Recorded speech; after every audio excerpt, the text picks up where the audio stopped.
Welcome to Don't Be Caged by Your Age, Angel Cicerone. I'm so happy you're here to share your insights and wisdom to help folks thrive after 65. How you doing?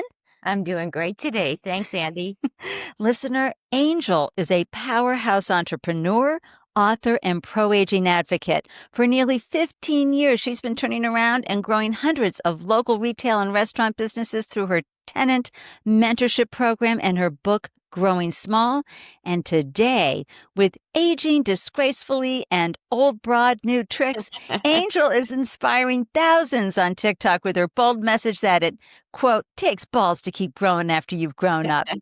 From moving to New York at 60 without knowing a soul to building a platform that empowers others to age out loud and proud, Angel is showing us all how to rewrite the script on aging. And Angel, I found you on TikTok, and I am wild about your video reels and advice for pro-aging. You You're just very deliver it sweet. day after day.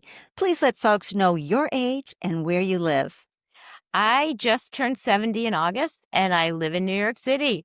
Am I talking? I crossed the decade line. It was big. Oh my gosh, am I talking to a fellow Leo? Yes, you are. What day? August 6th. Oh my God, I'm August 10th. Oh my God. Happy birthday and welcome Thank to you. another phenomenal decade on the planet. I think it's going to be a great one. It sure is. It has to be. It has to be. Here we are glowing. So please walk us through the experiences, both professional and personal, that shaped your path to doing what you do now. You know, when we get to sit here with that wonderful 2020, right, in the armchair, all of a sudden our life makes sense. Oh, that happened because then that happened, and that's why I'm able to do what I do today. So what are the key turning points, like moving to New York City at the age of 60, Yeah. that led you toward becoming whom you are today and how you vibe and thrive? That's a big question. It is. It's big and it's a lot. I think that you just have to go back to know me a little bit. I've always been ambitious career-wise, and I've always done things. For me, the R word, the retirement word, was never part of my program. And I grew up in the Northeast, but lived most of my life in Florida. Palm trees are beautiful, and I had a wonderful life there, but it never kind of hit my soul. Right. And I always wanted to move back to New York. And then one day, the sun, the moon, the stars, my business, basically, as long as I was near an airport, I could go anywhere. So 6 weeks later, I packed up and moved to New York City temporarily. More than 10 years later, I'm still here. That's And amazing. yeah. And where in Manhattan did you land? I started in Gramercy. And Oh. although I loved it, I think I was the oldest person there by a long shot. So I moved to the Upper East Side, which I love and adore. And I'm here firmly planted for good. It's heaven. But the experience of moving taught me so much, not just the moving, the not knowing anyone. And I worked for myself and I worked at home. So it wasn't very easy to meet people. And I just went out by myself every day, every night. That's an exaggeration, but a lot. Yeah. And explored New York, the city I love, went out and did everything that I possibly could to assimilate into this wonderful place. Well, let's talk about that, because you and I both know, and listener, you know too, when you get to be our age, we become more discerning about who we want to hang out with, right? I mean, so it's one thing to go, I want to meet some friends, and you can meet friends anytime. But at the same time, you're like, yeah, no, I'm not going to hang out with that. I'm not going to waste my energy on that. How did you find communities that resonated with you? Yeah, because that's pulling on threads. Did you do meetup.com or Eventbrite to find out the events? I did everything. I went to meetups. I went to networking groups. I took for years swing dancing lessons and went out swing dancing. I went out for champagne. I went out for hamburgers. There isn't anything that I didn't do in the first 3 years that I lived here. Oh my gosh. Everything. And those of us who are from the Northeast, I'm from Boston, where I'm always saying we're kind, but we're not necessarily nice. How was it getting, to meet people. Did you meet people who were New Yorkers? Did you meet people who were Yeah. transplants like yourself? What were the types of people that you found yourself bringing into your orb? I found people to be actually very nice, and which is a wonderful thing. And I found that in the first 3 years in particular, I met tons of people. That doesn't mean I made friends. Right. You know what I mean? You meet people, you have a great time, you go out, you chit chat, you say, "Oh, I'll call you," and then, that never happens. So it took me a good 3 years to meet people in my I moved again during that time, wound up in a beautiful building with some very nice people. And sure enough, one person introduced me to another person who introduced me to another person. And finally, at that time, the Yeah. friendship started forming. But it's not for the weak, it's not for sissies. It was a long process, Right. And it but takes I a highly recommend it. And it takes a level of commitment to fulfill a dream because you knew you were in the right location, but you knew you had to do things that normally take many folks years to do, whether they're moving to a suburb, middle of nowhere, Kansas, or into a busy city. You have to work at meeting people. And now I'm a Leo, so I tend to be, well, I call myself ambivert nowadays, but we Yes. tend to be outgoing. You've got the big smile and you're out there. But introverts can do this too, right, Angel? I think anybody can do it, and understanding it's not necessarily comfortable. Right. You know what I mean? But if you're going I always thought if you're going to be alone, I hate that word. If you're going to be on your own, there's no better place to do it than New York City because literally everyone here is on their own. So I have the advantage, I think, of going out my door. Do I go right today or do I go left? Do I go to a museum or a play? Do I walk Central Park? Whatever it is, the options are almost endless, and for me, it has made for a very full life. Ah, I love that. And also, tell us a little bit about your entrepreneurship journey, because I think that a lot of us who are entrepreneurs, we might be better prepared to ignore the R word, retire, Yeah, because it's just not how we have ever lived. We've always been self-directed. We've never settled. We've are always looking to improve ourselves and do more and bring more, and new ideas pop up in our heads all the time. Talk, tell folks some of the fun things you've been doing as an entrepreneur. yeah. I've owned multiple businesses, so I think if you took it by year, I probably have spent a little more than half of my life as a business owner and a little less than half of my career working in corporate. I was not meant to work for anybody. I very much enjoy being in control. I'm a Leo.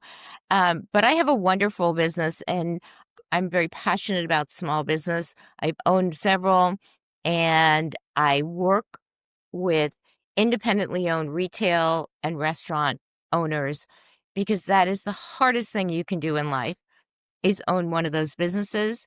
And I work on behalf of shopping center owners who hire me to go work with their tenants so that they thrive Right. and Oh, pay the rent. So it's a unique business model. I came in and did something no one's done before. And by default, I became the small business retail expert, which I found to be an amazing. I've owned an right. advertising agency. I've owned a newspaper. But this one is really you're dealing with people, and people are sad, they're afraid, they're risking everything to own a business. So I get to go in and calm them down, hopefully. Which, I mean, there's a lot of people crying on the other end of my phone, and then try to show Absolutely. them that sometimes success is just a matter of tweaks and being calm and being rational and not being afraid. So I love what I do. Oh my gosh. And you're still providing that service today, I right? am still providing that service. Like I said, the R word is just not in my vocabulary, Well, which folks, I've had to come to terms with as well because I had a certain prejudice about it. And now I realize, everybody gets to do what they want. For that's me, right. it's not. That's It's right. not an option. It's not anything I want to do. And the reason I brought this up, listener, was because I know many folks who tune in perhaps have launched a restaurant that is a lifelong dream or a small retail store and may be struggling. Mhm. And I've been unemployable since 1992. So Unemployable, I love that. so I'm right there with you, Angel, and launching. I mean, that's just the easiest thing for me to do. But I know for many folks out there, and I want any of the listeners who are tuning in to remember you absolutely never lose when you launch a business. You find out so much about yourself. It's the best personal development program out there, as well as professional Very development true. program. And if you've never done it before, there's this whole paradigm shift that you have to go through from being an employee to an employer. And this is where Angel comes in, not just the tweaking the marketing and advertising and promotion for your business and sometimes pricing, placement, all those things, but also the mindset that you need to shift out of in order to manage this journey. So I love that you're there because you're absolutely right, Angel. There's just some tweaking that has to happen. Now, folks, if you've got that restaurant, I had a food manufacturing business, and I always say, as God is my witness, I'll never do anything with a shelf life again. Yeah. But there's also ways to manage that. And so I just wanted to put that out there, Angel. Even though we're going to be talking about pro aging and some of the other things that you do in life, this to me is just such a bonus to know that you're out there and you have this capability to help the small retailer and a strong background in it. So thank And you. if I can interject, if you don't mind, it brings together another kind of thing I'm passionate about, which is money. And money as a business owner, it's the thing people don't understand. They don't understand their money. They don't understand their profits. They don't understand where their money is going and how it's being spent or how they make it even. So I find that this is a theme, and I just made a post about this yesterday on TikTok about money because people personally don't take accountability for their own money. Right. And I think it's a real problem, and that maybe in my next iteration, I'll go back and start, not that I'm a professional, but teaching people to take responsibility for their money instead of Absolutely. a financial planner or whatever it is they might be, because it's damaging. Yeah. And we interviewed Deborah Morrison on episode 70, and she works with folks, specifically widows, on the grief as well as the Right. financial end and how to take that money. Because what happens to a lot of women is they get caught up in that Auntie Mame theme is, oh, you shouldn't be worrying your pretty little head about them pesky figures. No, Yeah. you have a brain for managing money. You can do this. Understanding break even, understanding what profitability looks like, how to reinvest that money back into your business versus being sure to pull it out. There's a wonderful book out there called Profit First. Please read that because if you're thinking of or if you have a business, it's so helpful to really managing your money. So, I love that you pulled on that thread. Thank you, Angel.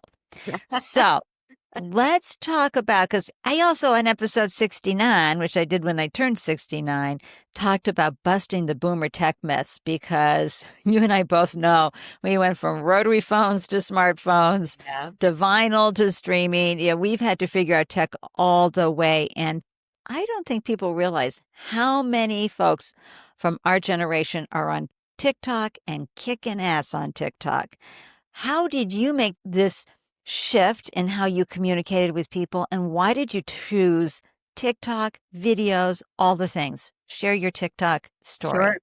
So in the middle of the last 15 years, I took a 2-year detour.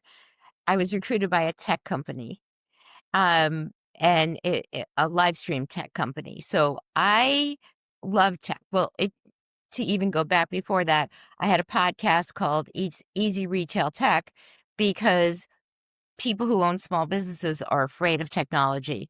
So I tried to bring them the simplest technology that could help them exponentially in growing their business. So I was very passionate about technology, went to work for a tech company, and I still am extremely passionate. I learned a lot about TikTok during that time. So, of course, I wanted to see if I could personally conquer the algorithm. So it was really a little bit of a challenge to me Well, to. but I can see your brain because, again, marketing business brain going, Yeah. okay, Yeah. how Yeah, am I going to game this system here? Like, how is this exactly. going to I work? I wanted to see, okay, what's everybody talking about, and can I do this?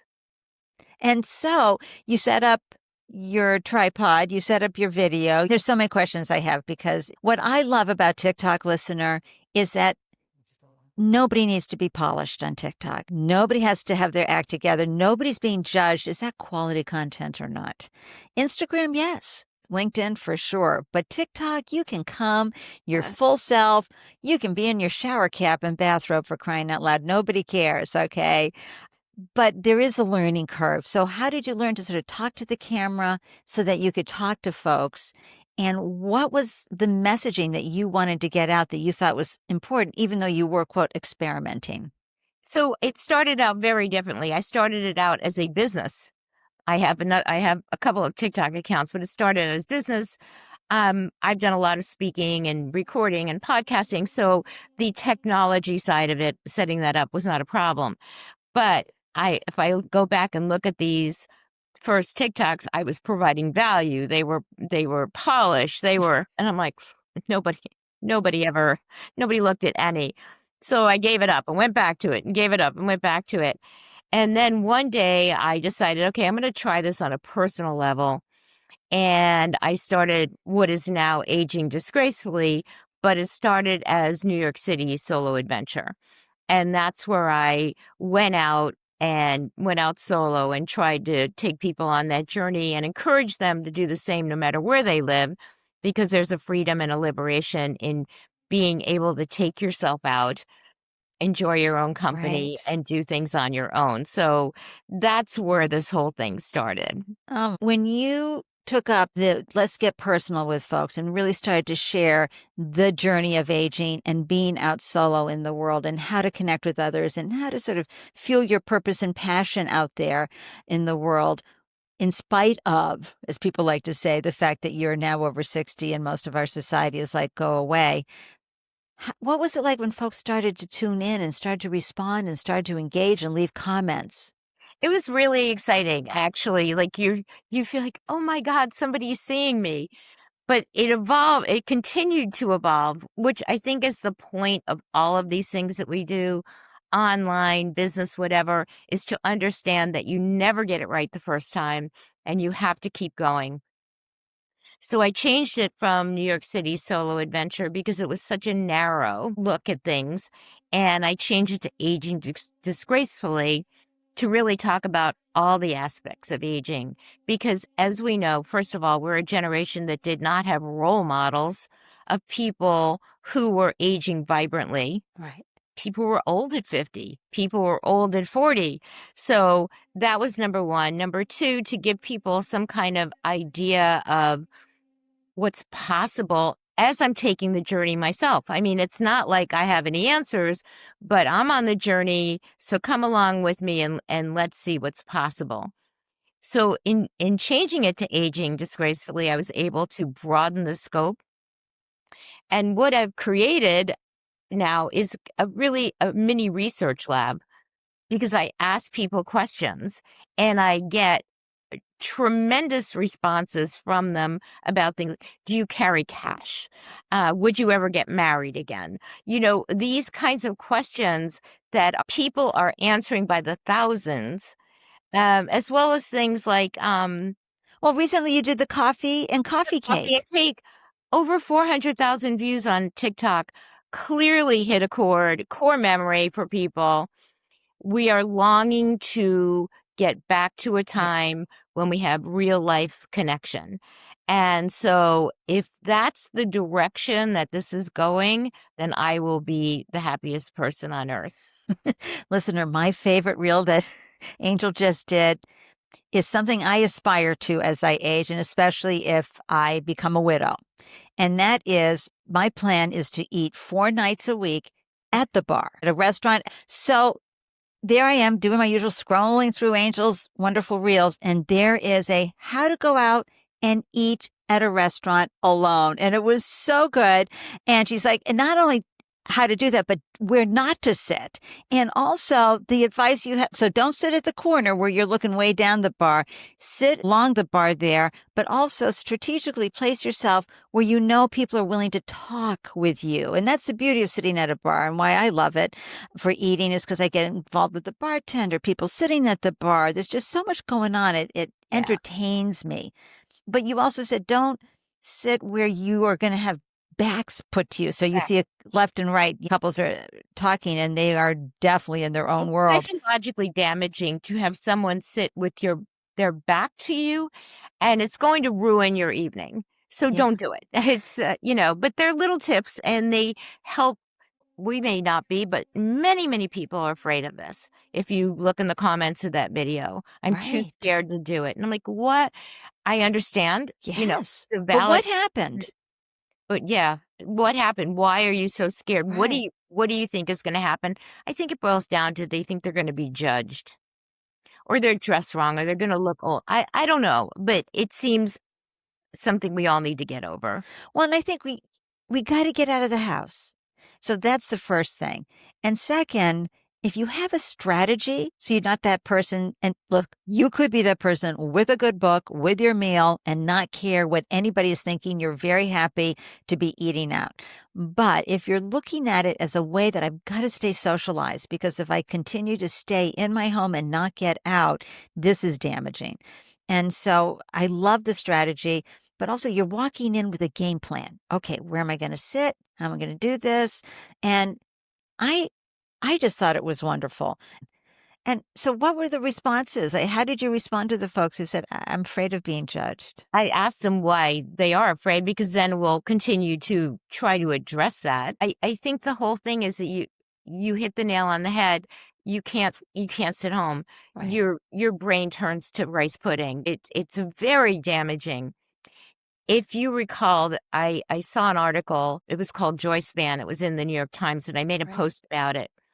And it talks about basically the 4 things that you need to do to grow older with joy. But it talks about aging with growth or aging in decline. It's a mindset. And this got tremendous response because I think people need, I'm going to call it encouragement, but maybe the real Angel will call it a kick in the pants. People need a reason to do something different. We're allowed to. We don't have to pull in the rug and the welcome mat and do all Right. those things that people used to do when they got older, especially if we're blessed with good health. And Angel, I think you might agree with me on this too. Intergenerational relationships, people. I was just at a conference I and agree. had a blast with a gal 40 years younger than me, 29. She laughed at all my jokes. We had such a good time. And then one of my new dearest friends, Emily, she's 30 years younger than me. I learned so much from this woman every single day. So the reciprocity is really important there with the different age groups, but it also at the same time helps dissolve ageism, I because now agree. they're seeing you out there lively and just doing all sorts of things and trying new things, and you're setting the tone to, oh, you can do that when you age, you get older in your 60s, 70s, and 80s, you can be that way. And what? I have a whole new future ahead of me. What are your thoughts, Angel? I couldn't agree with you more, and I'll say 2 things on that. Number 1, I was very blessed. I forgot to mention this. When I moved to New York, many of my friends' children lived here. So I had a built-in base of young people, you know, getting started in their career, excited about their lives, and they kept me going and still do. I adore them. The other is I find that, kids, as I did, and probably you did when you were younger, thought old people were, fill in the Yeah, adjective, fuddy-duddies. not to mention ugly and Right. dowdy and all of those things. And I find that if you go out and particularly if you sit at a bar or go to a networking event and you're dressed and you're looking good, young people will come up to you, which is crazy. And like, wow, you rocking it. And I'm thinking, this is amazing. So intergenerationally, you're giving people hope that aging isn't a death sentence. And Right. that, if I had had that when I was younger, maybe I would have approached things differently. Who knows? Or at least less fearfully. It's so true. And listener, you've heard me tell this story before because as a global startup mentor, I had a monthly pitch event here in Boston for 3 years. And my biggest fans, Angel, were the under 30 crowd. And I'd look at them and say, I have shoes that could be your grandmother. Yeah, I know it was just, and yet they couldn't get enough. So I say that, listener, so that you can understand you won't be rejected. You show up, bring your deliciousness, whatever that looks and feels like, and get out there and help dissolve ageism by showing up and not being afraid to be the oldest person in the room. Right, That's Angel? so true. One other point about going out by yourself that I think is really important. I think for years and years, women, thought going out by yourself meant that you had no friends, no options, and that you were looking for a man. And in doing that, any outing, if they did go where it did not result in the meeting of said man, was considered to be a failure. And if you have the right intention when you go, then it will never be a failure because no matter who you meet, it's going to be a wonderful experience. Right. And let's talk about that intention. You're going out. It's not about you in the sense that not the eyes are not going to be on you. It's setting up the intention of what magical moment is going to happen tonight. And maybe it's nothing. You don't know. But if you don't show up, Right? what do you think, Angel? I mean, it's setting that More often than intention. not, yeah, sometimes you just go out to get a glass of wine or, a plate of pasta. Sometimes it's really that simple. And if that's the intention, then you're never going to be disappointed because you've had your glass of wine and your plate of pasta. But you never know, and this has happened to me so many times, you never know who you're going to sit next to, what the bartender's going to tell you, who you're going to meet. One night I went out, for example, and I sat next to a couple who were Broadway fans, as I am. We spent 2 hours talking about Broadway Right. shows. Was that a great night?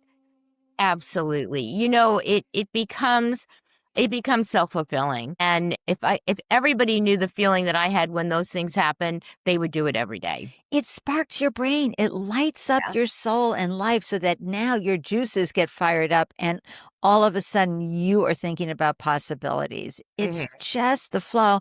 What about safety issues? Some people say, oh, I can't go out as a single older woman. What if I get attacked? It hasn't come up at all. Oh, But I think about it because but not much because I don't feel unsafe here. right. I don't have to drive. I mean, I would never recommend for somebody to drive when they did this. I would always let somebody know where I am. My concession to safety is not to put my earbuds in at night when I'm walking. Uh, Right. and that's really it. I mean, the world is not an unsafe place. Listeners, stay aware, situationally aware. Get something like Invisaware is a wonderful, beautiful piece of jewelry. It can be a hair scrunchie, whatever you want, but it is a safety jewelry company, a product that you just have to press twice if you feel like you're in I love danger. that. I Oh, love yeah, they're time I've ever felt unsafe was actually on a date, and when he went to the bathroom, I told the bartender. We exchanged numbers real quick, and then we texted back and forth as I left to make sure great. it's okay. So, n when Excellent you're in advice. public yeah, when you're in public, you have that shield of Right. having people around you, which is, I think, everything. Everything. All right. So I just wanted to explore all the different avenues of that going out alone because that's something we really need to tackle and add to our lives. So, what is lighting you up today? I know you're doing some phenomenal things with TikTok, but I bet you have something percolating. Do you have a new project, ideas, challenges that you're especially excited about? I always have a new project. I mean, I really do always have a new project. I'm excited about my business. When you own a business, you go in and out and in and out and in and out. But I'm really excited about my business because the world is getting to be difficult. and more difficult on small business. So coming up with new and unique solutions and innovative types of ways to help small businesses thrive is really, I think, critical at this time. But this whole thing is about aging. And I will be perfectly honest with you, up until this last birthday, I refused to admit that I was getting older. And now that I am extremely passionate the same way I was about women's rights in the 70s. I'm extremely passionate about trying to portray and take a journey with other people like you are, Right. with this happiness in what is possible in these years and what are the stereotypes. To give you an example, I do some UGC videos, and know who's calling on me? Adult diapers, and I'm like, "Come on, guys." What you're doing UGC, what is that? User-generated Oh, content, and about it's that. like anything geared towards old people, and I'm like, "Yeah, we're not gonna do that. We're That's gonna right. try to reach out and understand all the things that I do and use in a day, as same with all this little mini research lab that I have on my TikTok and Instagram. What are people really interested in, and how do we bring those brands back to them in a That's meaningful right. way?" That's right. Forget this anti-aging. We're all about aging out loud Evening. and proud. And how liberating is it, right?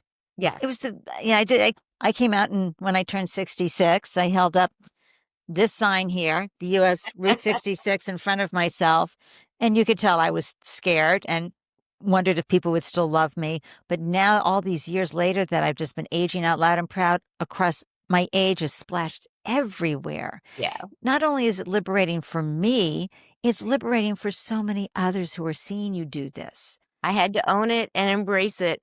It's not, and look, and for our younger listeners, you have to know, like, as the body changes and shifts, and you're like, who is this person? You can't be chasing who you used to be and look like. You have to embrace who you are today. All the, as I am always saying, the barnacles growing on my body, the brown spots, the wrinkles. And also, I have to have a lot of grace for what my body can and can't do anymore. That's always a little challenging too. But at the same time, we're still vibrant and alive, and our beauty and our joy flows out of my eyes and smiles, Angel's eyes and smile. And you, listener, your joy and vibrancy comes out from your internal light that you are sharing, your glow out in the world. So know that that is important, and that at the end of the day, that's what people really want to connect with, is your glow and your joie de vivre. Any last thoughts for listeners, Angel, around helping them shatter those indoctrinated ageist beliefs that they have, those stereotypes and those age-related expectations that we Yeah. battle with internally? Yeah. I mean, I'm still grappling with mine and trying to overcome them, which is important. But I think today in 2025, you're only invisible if you want to be. And that somehow you have the ability and you have the control to make a new place in the world. And you owe it to yourself, and you owe it to the people around you. You owe it to your family and your friends to continue to evolve. By the same token, if you want to be one of those people who sits in a recliner, well, I disagree with it. I also have to respect your right to do it. But if you're not happy there, come with me, come with you, and we're gonna see what's possible. Absolutely. Keep fueling that passion, your purpose, and oh, yeah, as Angel said earlier, fuel that pocketbook. Keep the cash coming in. Oh my gosh. Angel, thank you again for joining me today. Please let folks know how they can follow you, glow with you, connect with you, and especially on TikTok. Thank you, Andy. I really appreciate it. This has been a blast. You can go to oldbroadnewtricks.com. You can see we take a slightly irreverent look at aging. And there you'll find all my links for TikTok and Instagram. but the TikTok is solo86423. You'll find me there. That's right. I'm going to have the links to make it easy breezy for you, whether you're listening via Spotify, Apple Podcasts, or wherever you turn into pods, or on YouTube. The link is right there in the show notes. Go follow Angel. She will light up your day and also create a couple of chuckles and a laugh out loud occasionally. And I know she'll want to hear from you. So be sure to say, hey, I learned about you from the Don't Be Caged by Your Age podcast. And now, listener, it's your turn. I'd love to hear from you. Did today's convo spark a memory, a laugh, or maybe even a new idea? Drop it in the comments on LinkedIn or on Instagram or on TikTok at Don't Be Caged by Your Age. And until next time, keep staying curious. Keep staying courageous. Try going out there on your own. Go sit at the bar and have a meal. Let us know what you thought. And please stay vibrant and thriving after 65. The world is not done with you. We need you. Keep glowing everywhere. Big waves from Boston. And thanks again, Angel.